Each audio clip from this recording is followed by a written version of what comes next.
കൊതുകുകളില്ലാത്ത രാജ്യത്തെക്കുറിച്ച് നിങ്ങൾക്കറിയാമോ? രാത്രിയിൽ സുഖമായിട്ട് കിടന്നുറങ്ങുന്ന സമയത്തായിരിക്കും നമ്മുടെ ചെവിയിൽ കൊതുക് സാറ് വന്ന് മൂളുന്നത് അല്ലേ? നല്ലൊരു ഉറക്കം നഷ്ടമാകാൻ ആ കൊതുകിൻ്റെ മൂളലും കടിയും മാത്രം മതി. മൂന്നാം ലോക രാജ്യങ്ങൾക്ക് തന്നെ വലിയ ഭീഷണിയാണ് ഈ കുഞ്ഞൻ കൊതുകുകൾ. ലോകമെമ്പാടും കൊതുക് കടി മൂലമുണ്ടാകുന്ന രോഗങ്ങൾ കാരണം 1 ദശലക്ഷത്തിലധികം ആളുകൾ ഓരോ വർഷവും മരണപ്പെടുന്നുണ്ട്. ഏകദേശം 3000 വ്യത്യസ്ത ഇനം കൊതുകുകളാണ് ഇപ്പോൾ നിലവിലുള്ളത്.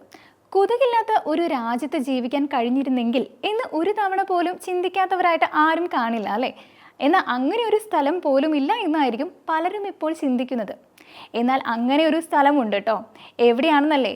ലോകത്തിലെ കൊതുകുകളില്ലാത്ത വളരെ കുറച്ച് രാജ്യങ്ങളിൽ ഒന്നാണ് നോർത്ത് അറ്റ്ലാന്റിക് രാജ്യമായ ഐസ്ലാൻഡ്. കൊതുകുകൾ മാത്രമല്ല, പാമ്പുകളുമില്ല. ചിലയിനം ചിലന്തികൾ അവിടെ കാണപ്പെടുന്നുണ്ടെങ്കിലും അവയൊന്നും മനുഷ്യർക്ക് ദോഷം ചെയ്യില്ല. ഇവയൊന്നും ഇവിടെ കാണപ്പെടാത്തതിനും കാരണമുണ്ട്.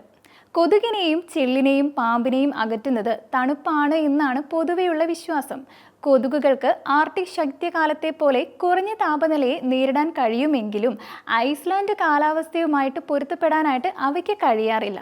എല്ലാ വർഷവും ഐസ്ലാൻഡ് തടാകത്തിൽ കൊതുകുകൾ പെരുകുന്നത് തടയുന്നതിനായിട്ട് 3 തവണ ഇവിടെ മഞ്ഞ് മൂടാറുണ്ട്.